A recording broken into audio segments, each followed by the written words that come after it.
Hi, this is Dante Miller. We are going to go a step-by-step procedure on how to fill out your Nueces County Homestead Exemption form. First off, let's open up your internet browser. Scrolling up to the address bar and type in nuecescad.net. Then you're going to go ahead and click on Forms. Scroll down and click on Homestead Exemption. It'll open up. It's a little small to read, so we're going to expand this a little bit. Either use the plus button. I prefer to use this pull down where next to the percentage and go down to fit with. Now, first question is going to want you to enter in the Appraisal District name. So we are going to go ahead and double check and look at the name of the district. It's Nueces County Appraisal District. I'm just going to right click copy. I'm going to go back over and I'm going to right click paste. Next, it's asking for Appraisal District account number. If known, I'm going to go ahead and look it up. So I'm going to go to property search back in my browser. I'm going to click to continue the property search. I'm going to go ahead and type in my property address.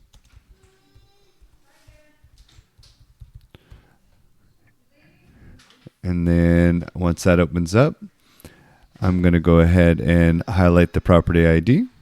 I'm going to right click over it, copy, go back to my PDF form, and I'm going to paste. Next, it's asking if I own or live in the property. I'm going to put yes. What tax years that you're wishing to file for. If I was filing it for this year, this means I purchased the property last year. I can file it up to 2 years late if I forgot to do it in the past. So let's just pretend I forgot to do it in the past. So I'm going to do 2019, 2020, and 2021. But again, normally I'll be doing it for 2021 if I bought my property last year. I have to do it after January 1st of owning it. So if I bought the home, let's say in May of last year, I'd have to wait till now to file it. Even if I bought it on January 1st, I'd have to wait till now to file it. January 1st of last year. If I bought it, say January 1st of 2021, I have to wait till 2022. Next off, I need to click the exemptions that relate to me. The general homestead exemption is the primary one. If accepted, this is about $450 a year worth of tax exemptions, depending on location and some calculations. But if they accept it, I might get up to $900 back for overpaying the last 2 years. If I was disabled, I click here, and if I'm over 65, I click here. There's other options, like if you're a 100% disabled veteran, if you're a surviving spouse of an armed services member killed in action, or a first responder killed on duty, donated residence of partially disabled veteran or surviving spouse. So a lot of those may apply to you. If they do, you should be able to enter most of that information in there. It doesn't apply to me. Let me widen the screen a little bit. I'm going to slightly scroll down. Try not to use this toolbar. It gets a little crazy. I suggest you just do the little guy down here to move because it does jump, especially at the bottom of each page. I'm going to scroll down just a little bit so I get to these new questions. So I've got cooperative housing. So if you happen to have cooperative housing, you do that. I do not. If I was receiving my homestead on my previous residence, which I wasn't, but if I was, I click yes. If I'm transferring any other exemption from my previous residence, I did not, but you could click yes. And if you have a tax limitation from your previous residence, you can click yes, I did not. On any of these ones, if you had a previous address, enter it here and what county it was in. Next off, it's going to ask how you are now. So this is wanting to know your current situation. So I'm going to go ahead and put married since I'm married now. Wasn't when I purchased the property. Next off, I'm going to go ahead and enter my name. And then I'm going to go ahead and enter, not my birthday, but a birthday, just because I'm going to keep some information private. Also, you can enter your driver's license or social. I'm just going to enter a fake social for now, as well as my primary phone number and my email address. Next off, percentage ownership. Even though on title I show 100%, since I'm married, I know I'm only at 50%. So I will most likely need to provide a copy of my marriage license certificate as well as my spouse driver's license showing this address as their primary address, along with a copy of my driver's license showing this is my primary residence. Anyway, I'll put the name of my wife and her birth date, not a real birth date, but just messing around birth date, and her social or her driver's license ID, whatever. I'm just putting a random number for now, and her phone number, which I'll just put mine for now, but of course to do hers, and her email address, which I'm just doing mine as well, just for privacy's sake. And her percentage ownership would be the other 50%. Finally, if we have a P.O. box or some other mailing address, I would put it here. They'll want the full address, so put the city and state of that as well. And then next off, you're going to go to the property information. So the date you acquired it. So I can, if I don't remember, or if you don't remember, go back into the property search CAD and click expand all. Scroll all the way down to the bottom, and you're going to see the deed date. And in here, it was March 5th, 2014. So I'm going to right click, copy, and I'm going to go and paste it. Next off, put the date I began occupying it. I'm going to put the same day I purchased it just for ease. And then the physical address of the property, which is the same one that I live at. So that makes it pretty easy. But this is whatever you're filing your exemption on, in case it happens to be different than an address you're living at. Legal description, if known, I'm going to go back.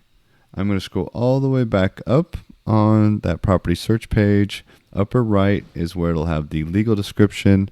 This is the lot and block, typically, or meets and bounds, depending on where you live. It's going to be able to locate it regardless of the mailing address. Next off, it's going to ask if they're on the deed. Technically, I normally click yes. In this case, I'm going to click no because my wife is not on the deed. So I'm going to go ahead and have to provide some information. And this is this property for which this application is submitted an heir property? No. Do other heir property owners occupy this property? The answer for me is no. Yours may be different. Let's go ahead and scroll to the next page. Manufactured home, you could probably leave this blank. I'm putting NA because it's not applicable to me. Next one is the waiver of required documents. So if you're not required, if you're exempt from providing your driver's license or personal ID, then you would click it in here.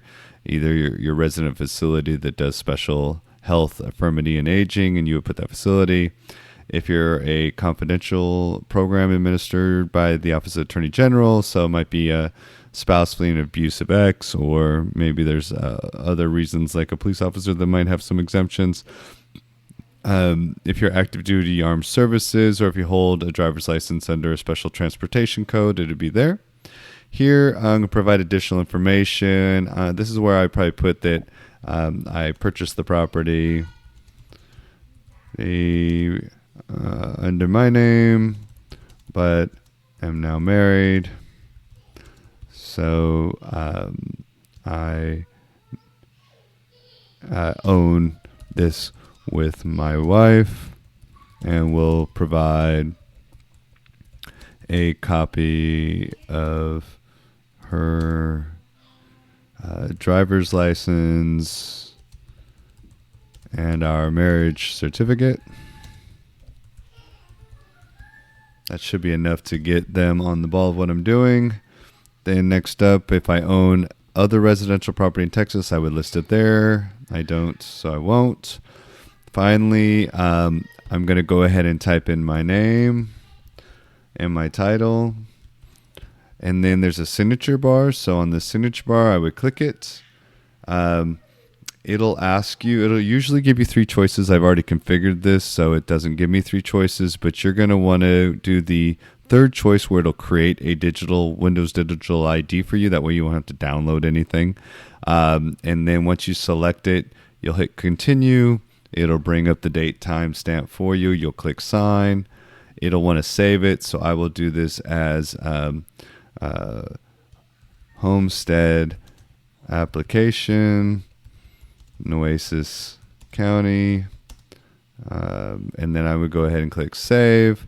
It'll then put my digital signature there. I will type in today's address, and then that'll basically be it. I'll need to print it and mail it. The address that I'll be mailing it to is on the Appraisal District main website that I started with, nuecescat.net. It's at 201 North Chaparral Street. You can also drop it off. You may want to call if you're going to drop it off, because I'm not sure how they're working with the COVID hours. Finally, let's go back to just some basic instructions that are good to know. Following this page, it's going to give some general instructions. For example, when should you file? You should file between January 1st and April 30th.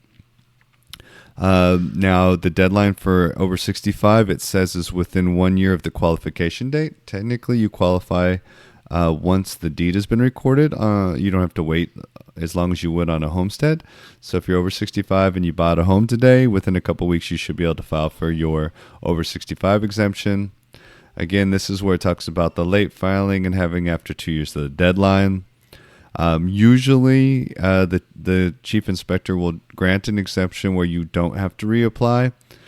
So once you do your application status, it should remain for the life of the ownership unless ownership changes. But if they need you to reapply for any reason, then you must. Also, if you turn 65 after you've already filed your homestead, then you will not be required to reapply. It'll automatically switch over. It does also want you to attach documentation. So, for example, your driver's license should correspond with the address that you're exempting. On air property, it'll ask for more documentation, and there's more documentation for manufactured homes. And there's a little brief explanation of everything on the right-hand side.